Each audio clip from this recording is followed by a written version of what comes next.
Pen और copy लेकर बैठ जाइए क्योंकि आज हम बनाने वाले हैं class 11th and 12th humanities का सबसे ज़्यादा practical and effective time table. मैंने भी इसी टाइम टेबल को फॉलो करा था और 12th में बहुत ज़्यादा सिलेबस पेंडिंग होने के बाद भी मैंने 95.6% स्कोर करे थे और मुझे पूरी उम्मीद है कि आप सब इससे ज़्यादा स्कोर करेंगे क्योंकि ये टाइम टेबल की बहुत सारी खासियत हैं। इसे आप कभी भी फॉलो कर सकते हैं और जब चाहें तब इसे मॉडिफाई कर सकते हैं। मतलब ये टाइम टेबल हर एक बच्चे के लिए है और बहुत ज़्यादा प्रैक्टिकल है, तो सीधा इस टाइम टेबल को बनाते हैं। सबसे पहले आपको अपनी कॉपी में दो बहुत इंपॉर्टेंट चीज़ें लिखना है। नंबर 1, टोटल रिमेनिंग डेज, मतलब कितने दिन आपके पास बचे हुए हैं जिसमें आप अपना सिलेबस कंप्लीट करना चाहते हैं। ये दिन हर एक बच्चे के लिए अलग होंगे। अगर आपके स्कूल के एग्जाम आ रहे हैं, उसमें सिर्फ कुछ दिन बचे हुए हैं, तो उन्हें आप टोटल रिमेनिंग डेज में लिखेंगे।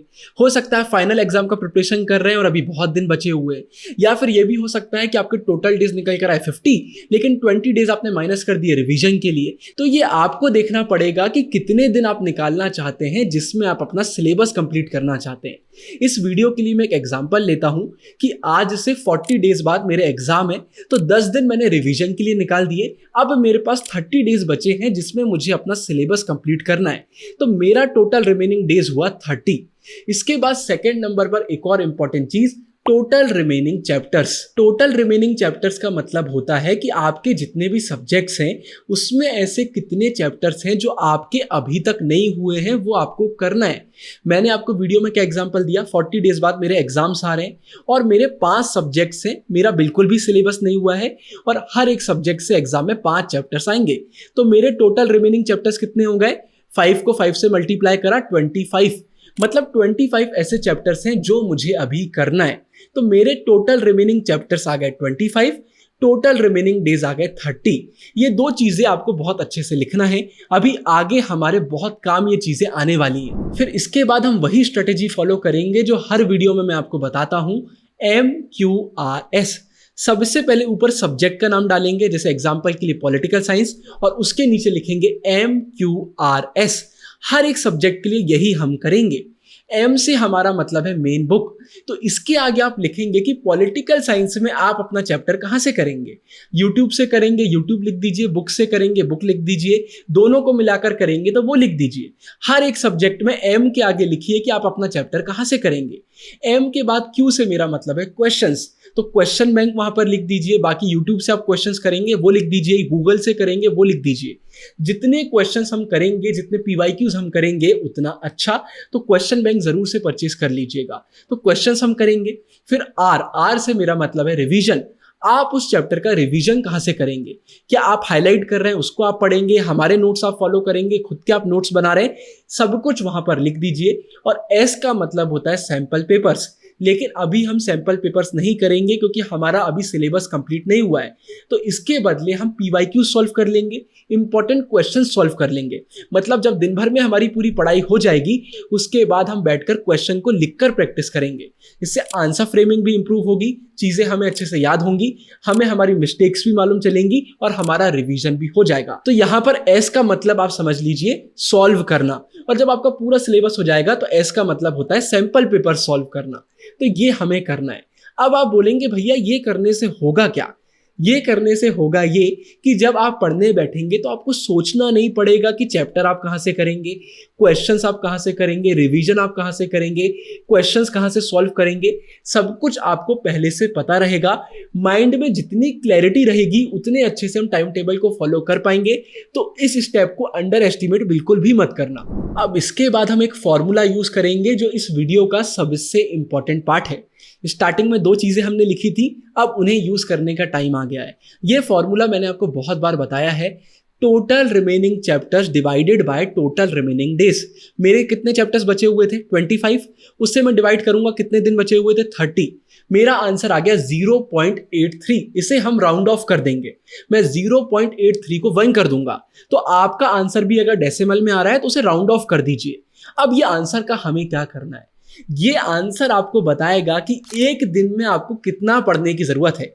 मेरा राउंड ऑफ करने के बाद आंसर 1 आया, 0.831 हो गया। इसका मतलब है कि अगर एक दिन में मैं पूरे मन के साथ एक चैप्टर भी कर लेता हूं तो 30 डेज के अंदर मेरा पूरा सिलेबस कंप्लीट हो जाएगा।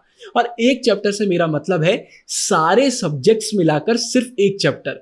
ये नहीं है कि हर एक सब्जेक्ट का एक चैप्टर करना है, नहीं, सिर्फ एक चैप्टर करना है। अगर आपका आंसर निकल कर आता है 1.83 और उसको आप राउंड ऑफ करके 2 कर लेते हैं, इसका मतलब है कि एक दिन में अगर आप 2 चैप्टर्स कर लेंगे तो आपका सिलेबस जितने भी दिन आपने सिलेक्ट करे हैं उसमें कंप्लीट हो जाएगा। अब सोचिए माइंड में कितनी क्लैरिटी आ गई है। अब हमें ये नहीं सोचना पड़ रहा है कि हमारा सिलेबस होगा या नहीं होगा, हमें रिवीजन करने का टाइम मिलेगा या नहीं मिलेगा। हमारे माइंड में क्लैरिटी है कि एक दिन में हमें कितना पढ़ने की ज़रूरत है।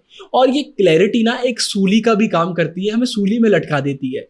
क्या होगा अगर आपका आंसर निकल कर आया 1 चैप्टर पर डे और किसी दिन आप एक चैप्टर नहीं कर पाए, तो अगले दिन आपको पता होगा कि अब एक चैप्टर में पीछे चल रहा हूं।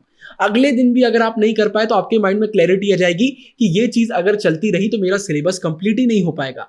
तो आप माइंड में एक रियलिटी के साथ जिएंगे कि मुझे डेली कितना पढ़ने की जरूरत है।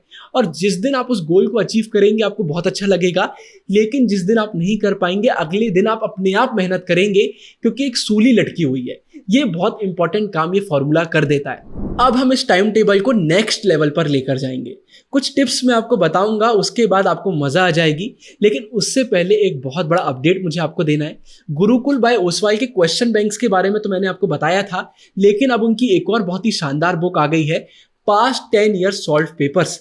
मतलब इसमें आपको पिछले 10 सालों के सीबीएसई के सॉल्व पेपर्स देखने को मिल जाएंगे। ह्यूमैनिटीज के हर एक मेजर सब्जेक्ट के लिए ये बुक अवेलेबल है और इसमें आउटसाइड दिल्ली और दिल्ली दोनों पेपर इंक्लूड करे गए।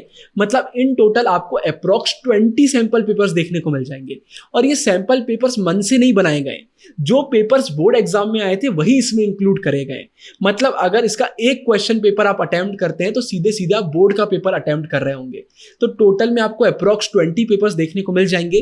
तो पूरा आइडिया आपको लग जाएगा कि बोर्ड एग्जाम में कैसे क्वेश्चन पूछे जाते हैं। तो अगर आप क्लास 12th में हैं तो इस बुक को आप जरूर से परचेज कर सकते हैं। डिस्क्रिप्शन में आपको लिंक मिल जाएगा, आप मार्केट से भी परचेज कर सकते हैं। बहुत ही प्यारी बुक है, आप जरूर से इसे परचेज करिए। अब टिप्स की तरफ आगे बढ़ते हैं। इस टाइम टेबल को नेक्स्ट लेवल पर ले जाने के लिए आप 3 डेज या फिर 1 वीक चार्ट बना सकते हैं। अब हमें क्लियरली मालूम है कि एक दिन में हमें कितना पढ़ने की जरूरत है। अब हम प्री प्लानिंग कर सकते हैं। जैसे अगर मैं 3 डेज का चार्ट बनाता हूं तो मैं एक दिन रात में बैठकर लिख लूंगा कि आने वाले 3 दिनों में मैं किस दिन क्या पढ़ रहा हूंगा। पहले दिन मैं पॉलिटिकल साइंस कर लूंगा, दूसरे दिन इंग्लिश कर लूंगा, तीसरे दिन हिस्ट्री कर लूंगा। MQRS भी लिख लूंगा कि कौन सी चीज मैं कहां से करने वाला हूं। अपनी स्टडी टेबल पर सब कुछ रख लूंगा। तो अगले दिन जब मैं पढ़ने बैठूंगा तो सिर्फ पढ़ने बैठूंगा। मेरा टाइम बिल्कुल भी ये सोचने में वेस्ट नहीं होगा कि मुझे क्या पढ़ना चाहिए, कैसे पढ़ना चाहिए। तो एक बार आपके माइंड में क्लैरिटी आ गई कि दिन भर में आपको कितना पढ़ने की जरूरत है, आप आराम से ये डिसाइड कर सकते हैं कि क्या पढ़ने की जरूरत है। तो ये आप कर सकते हैं, बहुत ही शानदार चार्ट्स आप बना सकते हैं। इसके बाद DE स्ट्रेटेजी फॉलो करिए। एक दिन डिफिकल्ट चैप्टर करिए, एक दिन इजी करिए। अगर एक दिन में 2 चैप्टर्स आप कर रहे हैं तो एक इजी कर लीजिए, एक डिफिकल्ट कर लीजिए। तो ये करने से होता ये है कि एक फ्लो बना रहता है, हम बोर भी नहीं होते हैं, थकते भी नहीं हैं और हमें टाइम मिल जाता है थोड़ा रेस्ट करने का। तो इजी डिफिकल्ट का भी कॉम्बिनेशन आप बना सकते हैं। फिर याद रखिए फेजेस में पढ़ाई करिए। मतलब अगर एक दिन में आपको एक चैप्टर करना है तो इसका ये मतलब बिल्कुल भी नहीं है कि एक बार आप पढ़ने बैठेंगे और पूरा चैप्टर करेंगे। नहीं, आप आराम से गैप ले सकते हैं, ब्रेक्स ले सकते हैं। आधा चैप्टर आपने पहले कर लिया, फिर ब्रेक ले लिया, फिर आधा चैप्टर कर लिया, फिर ब्रेक ले लिया, फिर आपने रिवीजन कर लिया, क्वेश्चन कर लिया, फिर प्रैक्टिस कर लिया। ये आप कर सकते हैं। अपने हिसाब से इस सिलेबस को मॉडिफाई भी कर सकते हैं। अगर आपको लगता है कि आपका सिलेबस कम है, बहुत दिन आपके पास है, तो आप हफ्ते भर पढ़ाई करिए और आखिरी दिन संडे को या फिर सैटरडे को सॉल्व करिए। सॉल्व करने के लिए अलग से दिन निकाल लीजिए, रिवीजन करने के लिए अलग से दिन निकाल लीजिए। तो इस टाइम टेबल को आप अपनी मर्जी से मॉडिफाई भी कर सकते हैं। आप स्कूल जाते हैं, अगर कोचिंग जाते हैं, या आपका टाइम अलग है, आप अर्ली बर्ड है, नाइट आउल है, अपने हिसाब से आप इसे मॉडिफाई कर सकते हैं। आपको पता है एक दिन में आपको क्या करना है, अब जैसे भी करें वो आपकी मर्जी। फिर इसके बाद ये भी याद रखिए, मैं आपको अभी लिख कर दे रहा हूं, इस टाइम टेबल को आप डेली फॉलो नहीं कर पाएंगे। बीच में ऐसे दिन आएंगे जब आप पढ़ाई नहीं कर पाएंगे, आपका गोल पूरा नहीं हो पाएगा।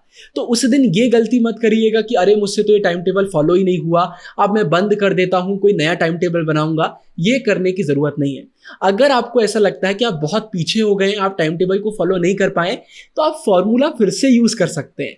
अब देख लीजिए कितने दिन बचे हुए हैं, कितने चैप्टर बचे हुए हैं, और देख लीजिए अब आपको कितना करने की जरूरत है।